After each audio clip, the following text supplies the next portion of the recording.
This week, the album that we are going to be discussing is Can We Please Have Fun by the Kings of Leon. So, Can We Please Have Fun is the ninth studio album by American rock band Kings of Leon. It was released on May 10th, 2024. Fun fact, Kings of Leon is made up of three brothers and a cousin. I did not know that until I looked this up. I actually didn't know that either. They're So, just they all I was like, why are all the songwriters on this album have the same last names? I had to look it up and they're all related.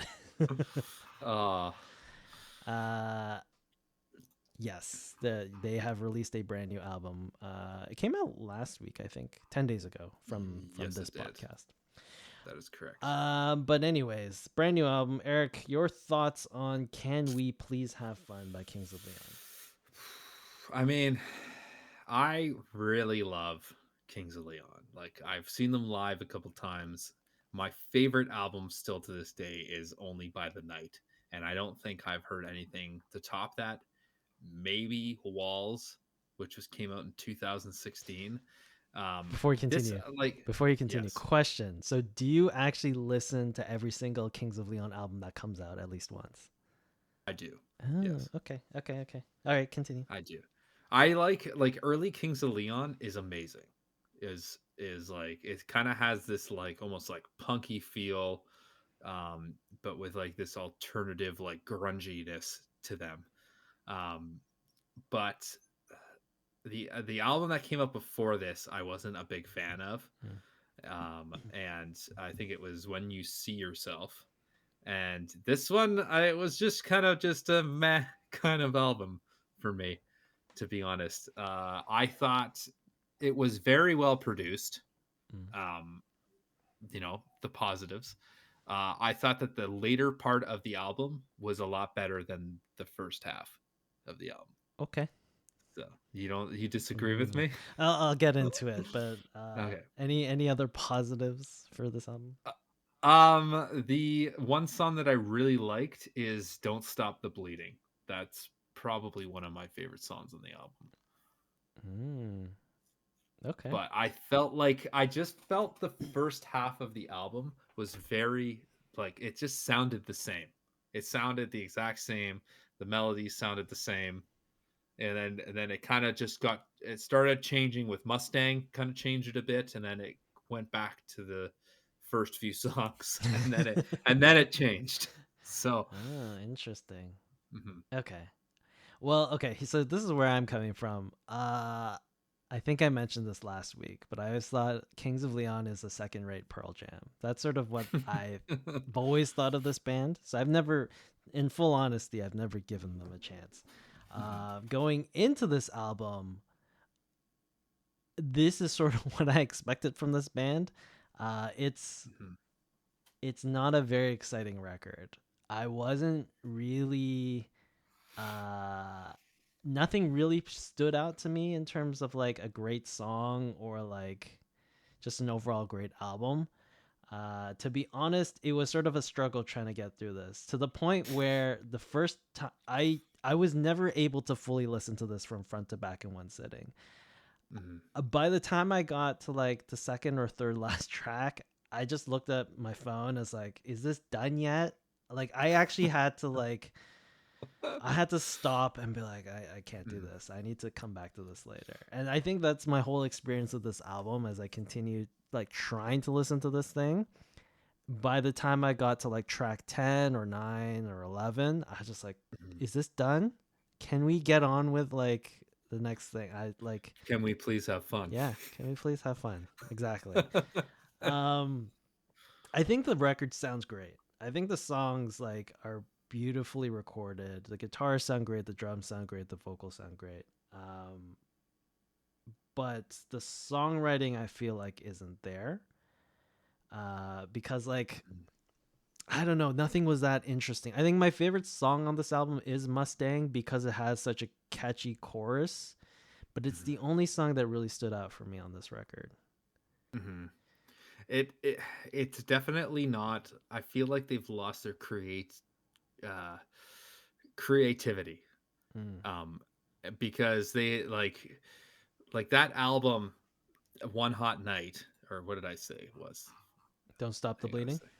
No, that was yeah, Only by the Night. Only by the Night. That Oh, the album, album. Sorry. it was so unique in their sound, and they really kind of crafts like what they were trying to go for with their sound.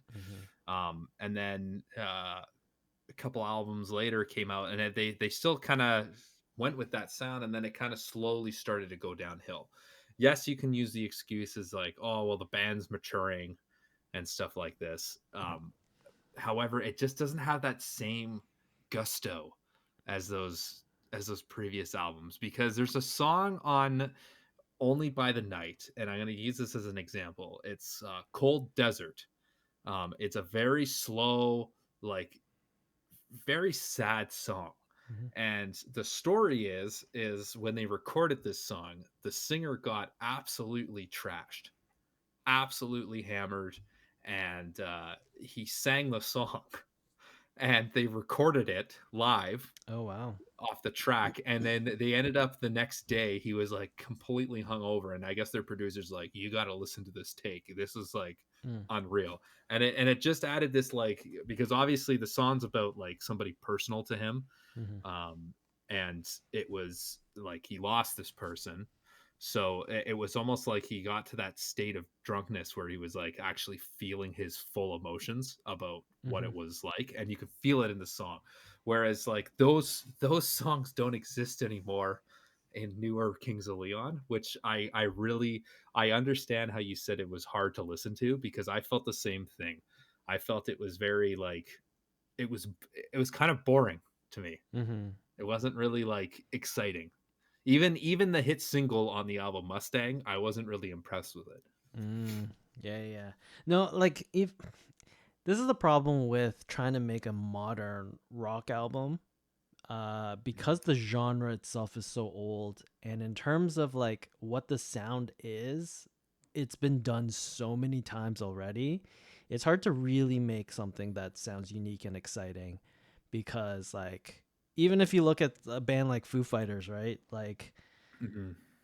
half of the albums that like half the album that they put out is just like boring regurgitated shit, right? Like it's, and that's Dave Grohl, like a Mhm. brilliant musician, but like in the genre today, it's just like everything's been done already. So in terms of trying to make something exciting in the genre, it's a very difficult process. And like Kings Mhm. of Leon, like I'm sure they're great musicians, but you don't think of them as like, like the prog musician type of people, Mhm.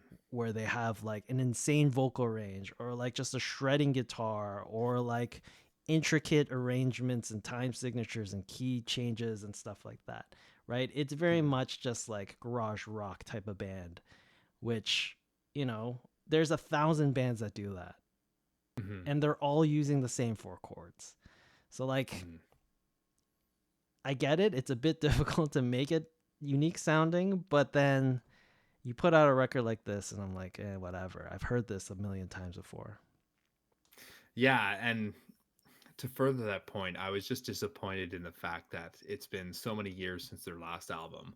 Let's see how many years actually. It has been, okay, so 3 years, right? It's still a big gap, and I felt like they just came out with it just for the sake of coming out with an album. It wasn't like they tried. So that's where I am a bit disappointed in Yeah. these guys right now. Yeah. So, but Uh yeah, it has been done before. It sounds very similar. In fact, there was a song that sounded like it was almost like the singer from the Hives was singing. mm. Um, I think it was Split Screen, I want to say, was the song. And then like some of the songs just sounded like, I'm like, am I listening to Mumford and Sons here? Or am I like, but without the like the mass like acapella vocals and stuff. mm. So yeah. Yeah, I don't know. Tiara wants to know, what is a foo and why do they fight for it? I'm pretty sure it's nonsense. As most Dave Grohl songs are, it's all just nonsense. Like Foo Fighters. Yeah. Like, what is Foo Fighters? Like Foo the Fighters was a term that in World War II, the pilots, war pilots, would actually see. what they thought were UFOs, but in the Air Force they called them Foo Fighters. Mm. Right. I always knew it was something UFO related, but Yeah. I never dived into it. Um, but yeah, I mean, like the record sounds nice, but the songwriting just isn't there in terms of like something Mm. exciting. Like you have to, especially in the genre, you have to do something new because there are Mm. just thousands of bands that do the exactly same thing. And I get it. This is a ninth studio record, and maybe you've run out of ideas, but like, Mm. what's the point then? What's the point of putting out a record that just sounds like your previous record or a record that everyone else has already done? The thing that sucks too is that they're really good at songwriting. Their lyrics are pretty good, but I actually didn't listen to any of the lyrics in this album because it was just so like we said with the Cowboy Carter stuff, right? Like Mm, you have a message that you're saying. If the song's not good, you're not going to get your lyrics across, right? right. Yes. So I feel like this is exactly and unfortunately I think that the name of the album fits what this feels like. This album feels like. Yeah. I don't know. Um, yeah. Anyways, Mustang I think was my favorite song. I did like Ballerina Radio. I'm not crazy that it was the opening track on the album, but I did like the song. But Hmm. outside of that, I just couldn't. I couldn't get through the album. I just needed to stop at some point. It's like I've heard this a million times already. I don't need. When is this album gonna end? And it's only 40, like 44, 45 minute album. It's not like a super Hmm. long album or anything, but I just couldn't get through it. Mm. Yeah. All right, Eric. Final thoughts and ratings for "Can We Please Have Fun" by Kings of Leon. I mean, not all great, but like I like Kings of Leon, and this is just a perfect example. So just all you hate naysayers out there that say, "Oh, you're gonna give this a good score because you like these guys," that's not the case. I think that they have way better albums than this. Their earlier stuff can't beat it. I'm gonna give this a 4 out of 10. Ooh, 4 out of 10, and I'm being gracious. I'm even like thinking of downgrading it to a 3. yeah. That's where I'm sitting. I'm giving it a 3 out of 10. Because it's like it's such a boring record. There isn't Mm-hmm. like a huge point of criticism for it. It's just like, why does this album exist? That's sort Yeah. of why I'm giving it a 3 out of 10, because like it's been done so many. This type of music has been done Mm-hmm. so many times, and if you're gonna put out a new record, like there has to be a reason for why you're putting this record out. But it just there's nothing in it that's interesting. I feel like your explanation there is like when a parent tells their child, he goes, "You know what you did wrong," and so it's just like I'm giving you a 3 because you know what you did wrong. So go back and think about it. Like yeah, it's like for me it just wasn't an enjoyable listening. Not that Mhm. anything sounded particularly bad, it's just I just got super annoyed and super bored with it the more I listened to it. I don't know if like for me, because I don't listen to Kings of Leon, I've never listened to Kings of Leon, like this being my intro to them, it just doesn't excite me to like listen to anything else by them, which is sort of a problem. That is a problem. Yeah. That is definitely a problem. I feel like you probably wouldn't like. I feel like you would give Only by the Night a like probably maybe a 6 or 7 out of 10, knowing you. But I think you would agree with me if you did listen to that album, Mm-hmm. what I'm talking about here. Mm. Okay. Mhm. Okay. Diero, yeah, I would say skip this album. You don't need to I would say listen. skip it. You don't need to listen Yeah, to this. don't waste your time. Yeah. Okay. Anyways, that was our discussion on "Can We Please Have Fun" by Kings of Leon. For those of you following along with us every single week, the album that we are going to be listening to and discussing is the brand new Billie Eilish record, "Hit Me Hard and Soft." I'm sort of excited for this one. Um, I'm excited for this one. we'll I see. really am. I think her records are like interesting. I don't know if I'm a fan of Billie Eilish, but I'm always interested to see what they sound like. So Yeah. we will be discussing that one for next week. Cool. Controversial topic or controversial statements for this week. Eric did say that Scott Weiland is better than Axl Rose. Yeah, I don't know. I'm not. I don't I don't know. disagree with that statement, but I feel like that is very controversial. But anyways, that's it for the podcast for this week. This is the Crossroads Music Podcast. Thanks everyone for tuning in once again. We're here at twitch.tv/the Crossroads Music Podcast live at 10 p.m. ET, 7 p.m. PT every Monday. Catch us on Spotify, Apple Music, all the places where you get your podcasts. Chasing Dragonflies, thanks for the raid. Thanks everyone for tuning in and joining in on the chat. Eric, any final closing thoughts or rants or spiritual journeys that you want to share before we log Well, off? I mean, I'm gonna go watch the third period, and hopefully Vancouver picks up their asses. So 3-0. We'll see. We'll see. 3-0. We'll see. All right, perfect. Thanks everyone for tuning in, and we'll catch you all next time.